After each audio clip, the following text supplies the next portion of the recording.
என்ன லவ் பண்ண மதி உள்ளுக்குள்ள அதே பசத்தோட இங்கதான்டா இருக்கா. கொஞ்ச நாளா எப்ப பார்த்தாலும் மதி கல்யாணம் சொல்லிக்கிட்டே இருந்தா. எல்லாத்துக்கும் சேர்த்து சுந்தரி தலையில அவ நெருப்பள்ளி கொட்டிட்டா. இவங்க 2 பேரும் வீட்டுல தான் நான் வீட்டு வேலை பாக்குறேன். வேலைக்காரி வீட்டு வெள்ளிக்கிண்ணமாடி நீ. இது தெரிஞ்சது அந்த விளையாட்டுக்கே நான் வந்திருக்க மாட்டேனே. எனக்கு சொந்த ஊர் செங்கல்பட்டு பக்கத்துல வெள்ளுங்கிற கிராமம். அம்மா வீட்டுல இருக்காங்க. ஒரே தங்கச்சி ஃபேஷன் டிப்ளமோ படிச்சிட்டு இருக்கா.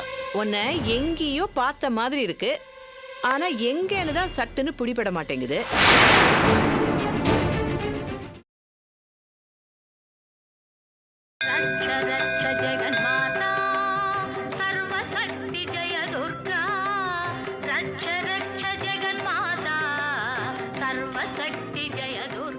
ஓம் ஸ்ரீ மாத்ரே நமः. ஓம் ஸ்ரீ மகாராஜ்ஞே நமः. ஓம் ஸ்ரீமத் சிம்மாசனேஸ்வரே நமः. ஓம் சிதக்னிகுண்ட சம்பூதாயே நமः. ஓம் தேவகாரிய சமுத்திதாயே நமः. ஓம்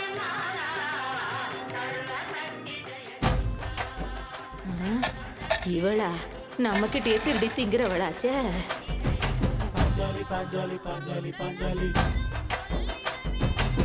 சகஸ்ராபாயே நமः. ஓம் சதுர்பாகு சமன்விதாயே நமः. ஓம் ராகஸ்வரூப பாஷாட்டிதாயே நமः. அம்மா தாயே, உன்னை பார்க்க உன் மக வந்திருக்கேன். மனோரூபேஷு கோதண்டாயே நமः. ஓம் விசாரண பிரபா பூர்ண மத்திய பிரம்மாண்ட மண்டலாயே நமः. ஓம் சம்பகாசோக புன்னாக சௌகந்தி கிரசஜயாயே நமः. ஓம் குருவிந்த மணிஸ்ட்ரேணி கனக்கோட்டீர மண்டிதாயே நமः. அட அட அட அட, என்ன ஒரு அழகு! கழுத்து மின்னுது, கண்ணம் ஜொலிக்குது. அந்த கோளாறு சுரங்கத்தையும் இங்க கொண்டு நிறுத்தின மாதிரில இருக்கு. ஆரம்பிச்சிட்டாளா? அற்புதம் அற்புதம். ஆத்தா, என்ன பெத்தவளே! ஆஹா ஆஹா ஆஹா, அம்மன் முகத்துல இன்னைக்கு என்ன ஒரு பிரகாசம். 2 நாளைக்கு இங்கேயே உட்கார்ந்து உன்னை பார்த்துக்கிட்டே இருக்கலாம் போல இருக்கே. என்ன பக்தியா சாமி கும்பிடுறாங்க பாரு இந்த அம்மா. அம்மா சிவகாமி, எல்லாரையும் காப்பாத்தாத்தா. போனா போகுது, உன் மகளும் பொழைச்சு போகட்டுன்னு என்னையும் கொஞ்சம் வாய்ப்பு வசதியோட வச்சுக்காத்தா. ஆத்தா, நீ இங்க ஒருத்தி இருக்கிறனாலதான் இந்த ஊர்ல மழை தண்ணி எல்லாம் பெய்யுது.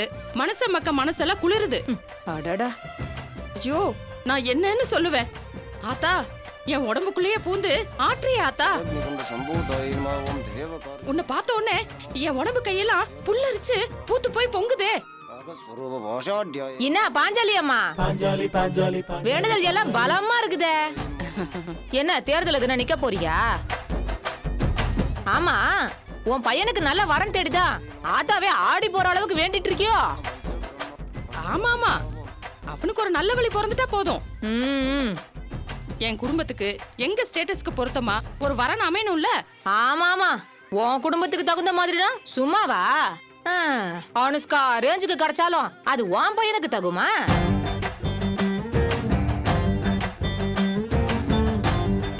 தம்பி சாமி, நிறைய பேரோட புண்ணிய பாதம்லாம் பட்டிருக்கு.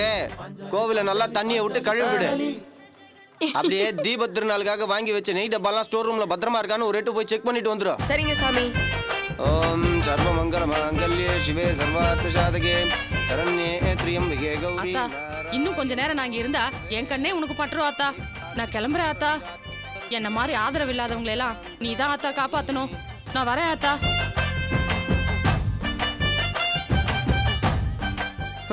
முதல்ல ஆத்தாவை தான் காப்பாத்தணும்.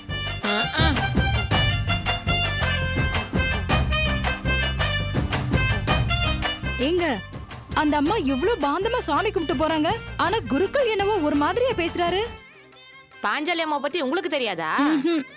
கொஞ்ச நேரம் எல்லாரும் கண்ணை மூடணும்னு வச்சுக்க, இந்த கோயிலையே வித்து காசாக்கிட்டு ஆத்தாவும் நானும் அக்கா தங்கச்சி மாதிரின்னு சொல்லிட்டு போய்கிட்டே இருப்பா. அடிப்பாவே. ஆமா, உங்க பக்கத்துல நின்னுதானே வேண்டிக்கிட்டா. ஆமா, முதல்ல உங்க பொருள் எல்லாம் பத்திரமா இருக்கான்னு பாத்துக்கோங்க. ஐயோ, பாஞ்சாலி பாஞ்சாலி பாஞ்சாலி பாஞ்சாலி. இந்த செருப்பு நல்லா இருக்கே. நல்ல வேலை, எந்த திருட்டு பையனும் பார்க்கல.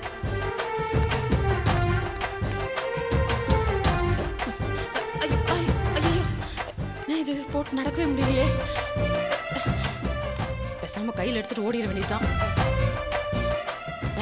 நம்ம செருப்பு இது கூப்பிட்டு போனோம்.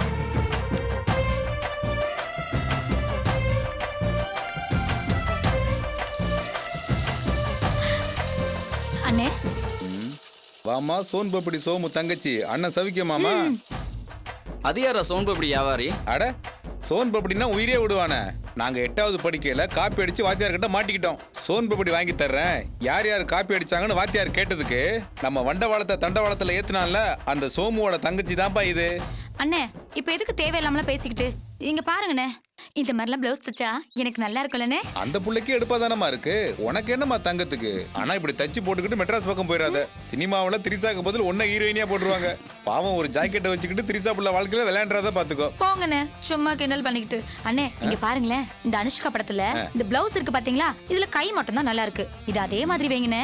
அதுக்கப்புறம் இங்க சமீரா ரெட்டி இருக்குல்ல, இதுல முதுகு பக்கம் இருக்க கட்டிங்க அப்படியே வச்சிருங்க. ஏன்னா இதுல அது மட்டும் தான் நல்லா இருக்கு. பெருசா இருந்தாலும் பரவாயில்லண்ணே, நான் அட்ஜஸ்ட் பண்ணிப்பேன். ஆனா சின்னதா மட்டும் போயிடக்கூடாதுண்ணே.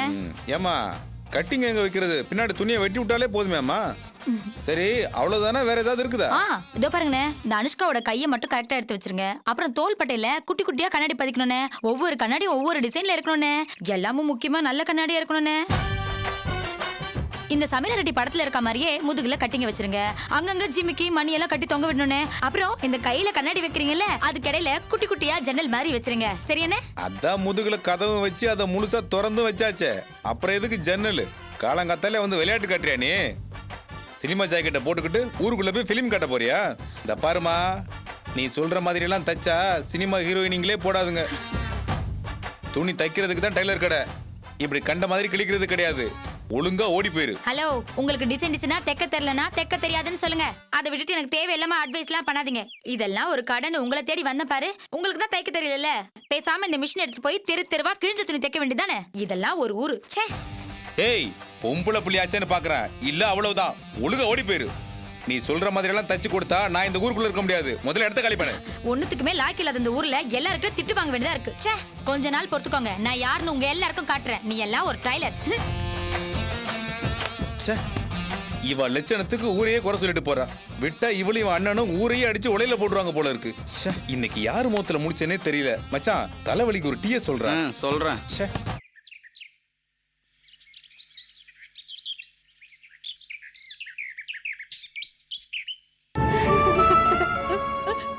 என்னங்க இங்க என்னதாங்க நடக்குது? வீட்டுக்கு போலீஸ் வர வந்துட்டு போயிருக்காங்க. பாபுவை நேரம் போலீஸ்காரங்க பிடிச்சிருப்பாங்களோ? ஐயோ, அவனை அடிச்சிருப்பாங்களோ? என் புள்ள ஒருவேளை பசி கூட தாங்க மாட்டானே. அவனை என்ன பாடுபடுத்துறாங்களோ தெரியலையே. அம்மா, நீ வேற அழுது புலம்பாதம்மா. அவனுக்கு ஒண்ணும் ஆகாதும்மா, அவன் வந்துருவாம்மா. அவன் பண்ண காரியத்துக்கு நான் தான் மூலையில உட்காந்து அழுகணும். அதை விட்டுட்டு இவ உட்காந்துட்டு அழுது ஆர்ப்பாட்டம் பண்ணிக்கிட்டு இருக்கான். பேசுங்க, ஏங்க பேச மாட்டீங்க? பண்றதெல்லாம் பண்ணிட்டு இப்ப என்ன பார்த்து திட்டினா எப்படி? பெத்த புள்ளைக்கு என்ன ஆச்சோன்னு பெத்தவ மனசு கடந்து துடிச்சா அது ஒரு குத்தமா? இந்த வீட்ல வாய் விட்டு அழ கூட உரிமை இல்ல. எல்லாம் என் விதி தர எழுதி. அம்மாடி, வாய் விட்டு அழுகிறது கூட இந்த வீட்டை உனக்கு உரிமை இல்ல. பெத்த புள்ளைய கண்டிக்கிறதுக்கு எனக்கு உரிமை இல்ல. எல்லாம் என்னடா வந்துச்சுன்னு சொல்லி காமிக்கிறியே. அன்னைக்கு நீ என்ன பண்ண? பெத்த பிள்ளைய நல்ல வழிக்கு கொண்டு வரணுங்கிறதுக்காக அன்னைக்கு கல்யாணத்துக்கு சம்மதிக்கிற மாதிரி நான் நடிச்சேன். ஆனா நீ தாம் தோம்னு குதிச்சிய. இப்ப எல்லாம் என்னடா வந்துச்சுன்னு சொல்லிட்டு திடீர. அதுக்காக இப்படி சவால் விடுற மாதிரி பேசி அவன் கோபத்தை கலறி விட்டீங்க. அவன் மட்டும் என்ன அடிக்க வரலாம்? எது பேசுறாங்க பதிலுக்கு பதில் பேசிட்டு போற. வேணாம்ப்பா, கோவப்படாதீங்கப்பா. நான் சொல்றேன்னு கோச்சிக்காதீங்கப்பா. நீங்க எதுக்கும் அவங்கிட்ட கொஞ்சம் நிதானமாவே பேசியிருக்கலாம். நீயும் உன் பங்குக்கு என் மேலேயே பழிய போடு. இப்ப வந்து சொல்லு எல்லாத்தையும். நீயும் உங்க அம்மாவோட சேர்ந்துக்கிட்டியா? எப்படி இன்னும் பக்குவமா பேசிருக்கணுமா? நல்லதா வசதியா கௌரவமா ஒரு பொண்ணை புடிச்சு கட்டி வைக்கலாம்னு சொன்னப்ப நீயும் சேர்ந்துக்கிட்டு மண்டைய ஆட்டின. பிரச்சனைன்னு வந்த உடனே அம்மாவும் பொண்ணு ஒண்ணு சேர்ந்துக்கிட்டீங்கல்ல, அப்ப நான் சதிகாரன் ஆயிட்டேன். அந்த பொண்ணு வீட்டுக்கு போய் அவ கெட்டு போகலன்னு சர்டிபிகேட் வாங்கிட்டு சொன்னது யாரு? நாங்களா? அப்பவே கதக்குன்னு இருந்துச்சு. ஓ, அப்பவே உனக்கு கதக்குன்னு இருந்துச்சா? அந்த மதி நம்ம வீடு தேடி வந்தப்ப வாடிய மருமகளேன்னு பாயாசம் காய்ச்சி குடிச்சியா? எதுக்காக திட்டி அனுப்புன? அப்பா, ஒருத்தர் குத்த சொல்லிக்கிறதுல என்னப்பா பிரயோஜனம்?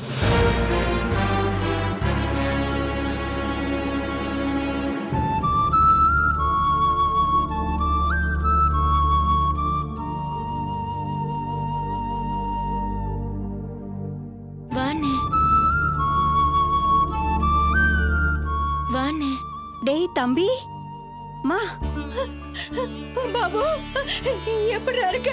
எங்கடா போயிருந்த? உன்னை காணலன்னா உடனே நாங்களாம் எவ்வளவு தவிச்சு போயிட்டோம் தெரியுமா? இப்ப அதுக்கு என்னங்கறீங்க? இப்ப ஏன்டா திரும்பி வந்து நினைக்கும் போது அவமானமா இருக்கு. மொத்தமா ஒரு சதிகார குடும்பத்துல பிறந்து வளர்ந்தோம் நினைக்கும் போது உடம்பெல்லாம் கூசுது. மனுஷங்களா நீங்க? எவ கூடவோ ஓடி போய் கெட்டு குட்டிச்சவர ஆயிடக்கூடாதுங்கிறதுக்காக நாங்க உனக்கு நல்லது பண்ணணும்னு நினைச்சா எங்களையே கேவலமா நினைக்கிறியா? என்னது? எவ்வளவு ஒருத்தியா? அது உங்களுக்கு. எனக்கு என் மதிதான் உலகம். அவதான் என் வாழ்க்கை. நான் எத்தனை நாள் கனவு காண்டிருக்க தெரியுமா? என்னைக்காச்சும் நீங்க சொன்ன எதையாவது நான் தட்டி பேசிருக்கேனா? அதுக்கெல்லாம் சேர்த்துதான் மொத்தமா நாடகம் ஆடி மதியம் என்கிட்ட இருந்து பிரிச்சிங்களா? பாருங்க, நீங்க என்ன மட்டும் இல்ல, பாவம் ஒரு பொண்ணோட வாழ்க்கையை சீரழிச்சு சின்னாபின்னமாக்கிட்டீங்க. அவளுக்கு ஏதாவது ஒண்ணு ஆச்சுன்னா அவ பாவம் உங்க யாரையும் சும்மா விடாது. செய்யக்கூடாது எல்லாத்தையும் செஞ்சுட்டு ஏதோ பெரிய சாமர்த்தியம் நினைச்சிட்டு இருக்கீங்கல்ல? இந்த வீட்டுல இருக்கிறதுக்கே அருவருப்பா இருக்கு. ஒண்ணு சொல்ற, எல்லாரும் கேட்டுக்கோங்க. நீங்க செஞ்ச துரோகத்துக்கு எல்லாரும் அனுபவிச்சே ஆகணும். உங்களுக்கு மட்டும் தான் டிராமா பண்ண தெரியுமா? நான் சினிமாவே காட்டுறேன்.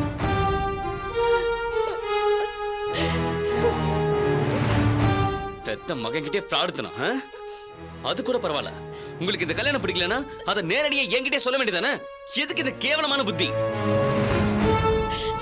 டேய், அம்மா சொல்றது கேளுடா. நடந்ததெல்லாம் போகட்டும், விடு. உன்னை தேடி போலீஸ்லாம் வீட்டுக்கு வந்துட்டு போனாங்கடா. அவனை எங்கேயாவது வெளியூர்ல போயிருக்க சொல்லு. நான் பிடிக்க வேண்டியவங்களெல்லாம் பிடிச்சி இந்த பிரச்சனையை சுமூகமாக முடிக்க முடியுமான்னு பார்க்குறேன். அதுக்கப்புறம் ஐயா மெதுவாக வந்தா போதும். ஆமாண்டா தம்பி, உன்னை தேடி வந்த போலீஸ்காரங்க வேற உன் மேல ரொம்ப கடுப்புல இருக்கானுங்கடா. அவனுங்க கிட்ட எல்லாம் நமக்கு எதுக்குடா வம்பு? பேசாம அப்பா சொல்ற மாதிரி வெளியூருக்கு போய். வெளியூர்க்கா? ஏற்கனவே இவர் சொல்லி தான் வெளியூர் போயிருந்தேன். அந்த கேப்ல பக்காவா பிளான் பண்ணி ஒரு பெரிய கள்ளத்துக்கு என் தள்ள போட்டாரு. இனிமே இவர் சொன்னாரு நான் வெளியூர் போவனா?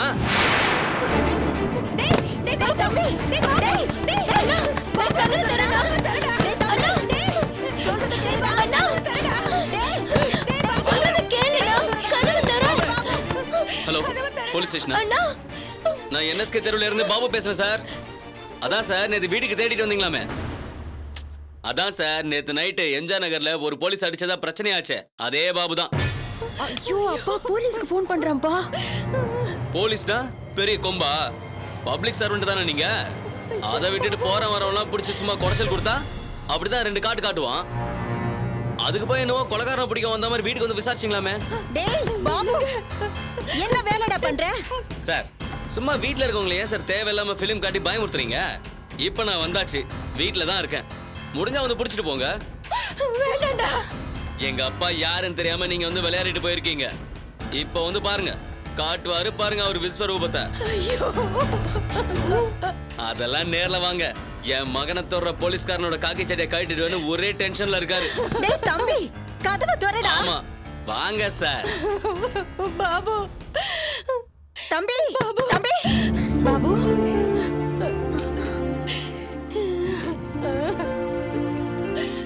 ஏய், இவனுக்கு மொத்தமா கிறுக்கு பிடிச்சு போச்சுடி. நடந்த பிரச்சனை யாரை பிடிச்சு எப்படி சரி பண்றதுன்னு நான் யோசிச்சுக்கிட்டு இருக்கேன். இவன் என்னடா போனை பண்ணி 7 எழுத்து விடுறான். என்ன சொன்னீங்க? கிறுக்கு பிடிச்சிருக்கா? இதுக்கு அப்புறம் உங்களை பிடிச்சி ஆட்ட போது பாருங்க, அதுதான் ஒரிஜினல் கிறுக்கு. சும்மாவா? எல்லா அயோக்கியத்தனம் பண்ணது நீங்க, மனசு ரணமாயி நாரா கிழிஞ்சு கிடக்கிறது நானா? என் மதியம் எதுக்கு என்கிட்ட இருந்து பிரிச்சிங்க? காரு, பங்களா, நகை நட்டோட ஒருத்தியை என் தள்ள கட்டி உங்க குடும்ப கௌரவத்தை காப்பாத்திக்க தானே? இப்ப தெரியும்ல உங்க குடும்ப கௌரவம். ஊரே கை கொட்டி சிரிக்கும்ல. இது வரைக்கும் நீங்க சொல்ற எல்லாத்தையும் கேட்டு நடக்கிற சவட்ட புள்ளையா தான் இருந்தேன். ஆனா இனிமே இவனை ஏன்டா புள்ளையா பெத்தோன்னு நினைச்சு துடிப்பீங்க. குடும்பம் மொத்தமும் சேர்ந்து எனக்கு சூனியம் வச்சிங்கல்ல, அதுக்கு தண்டனை வேண்டாம்? என்னங்க இது, இவன் என்னென்னமோ பேசுறா. நீங்களும் பாத்துக்கிட்டு சும்மா இருக்கீங்களே. எனக்கு ரொம்ப பயமா இருக்குங்க. பேசாம அந்த பொண்ணையே கட்டி வச்சிடுறேன்னு சொல்லுங்க. என்னங்க பாத்துட்டு சும்மா நிக்கிறீங்க, சொல்லுங்க. அம்மா, மதியம் எனக்கு கல்யாணம் பண்ணி வைக்க போறீங்களா? இனிமே அது எப்படி முடியும்? குடும்பம் மொத்தமும் போய் அவங்க காலில் விழுந்தாலும் அது நடக்காது. பாபு,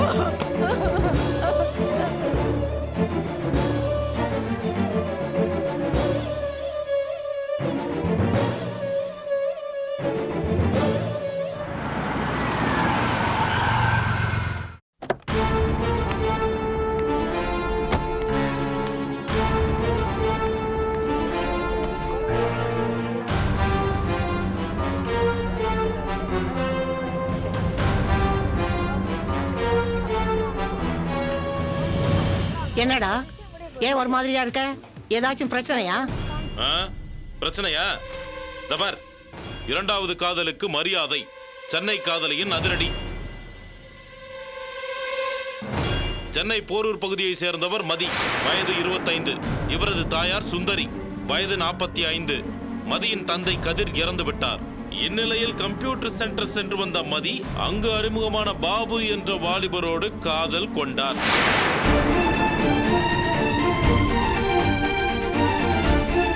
சில வருடங்களாகவே இருவரிடையே தீவிரமான காதல் இருந்து வந்ததாக தெரிகிறது. பாபு வசதியான குடும்பத்தைச் சேர்ந்தவர். ஆனால் மதியின் அம்மா சுந்தரி வீட்டு வேலை செய்து மதி உட்பட தன்னுடைய 3 குழந்தைகளையும் வளர்த்து வந்தார். ஏழையாக இருந்தாலும் தன் மனதுக்கு பிடித்த மதியைத்தான் திருமணம் செய்வேன் என்பதில் பாபு உறுதியாக இருந்ததாக தெரிகிறது. இதற்கிடையே பாபுவின் அப்பா கலிதீர்த்தானுக்கு இவர்கள் காதல் விவகாரம் தெரிய வந்தது. எதிர்பார்த்தது போலவே நம் குடும்ப அந்தஸ்துக்கு அப்படி ஒரு வீட்டு பெண் தேவையா என்று அவர் எதிர்த்தார். ஆனாலும் தான் கல்யாணம் செய்து கொண்டால் மதியைத்தான் கல்யாணம் செய்து கொள்வேன் என்று உறுதியாய் இருந்திருக்கிறார் பாபு. இரு தரப்பினருக்கும் இந்த விவகாரம் தெரிய வர காதலர்களை பிரிக்க இருதரப்பும் முயற்சி செய்திருக்கிறது. இந்த நிலையில் மதியை காணவில்லை, பாபுவுடன் வீட்டை விட்டு ஓடிவிட்டாரோ என்ற சந்தேகத்தின் பெயரில் காவல் நிலையத்தில் புகார் அளிக்கப்பட்டிருக்கிறது.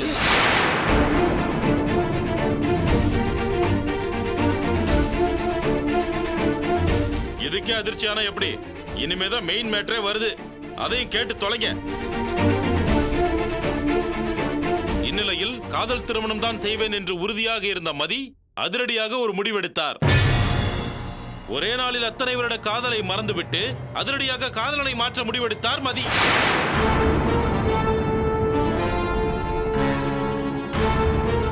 இப்போது பாபுவுக்கு பதில் சோமு என்பவர் மதியின் காதலனானார். இந்த சோமு வேறு யாரும் இல்லை, மதி படித்த கம்ப்யூட்டர் கிளாஸில் அவருக்கு வகுப்படுத்த ஆசிரியர் ஆவார். சீச்சி, போதும் நிறுத்துடா. என்ன கன்றாவி இது? கர்மம். முழுசா கேட்டு தொலைங்க. இவ்வளவு குழப்பத்திலும் மதியின் சாய் சோமு என்பதால் அவரையே மதிக்கு திருமணம் செய்து வைத்திருக்கிறார்கள்.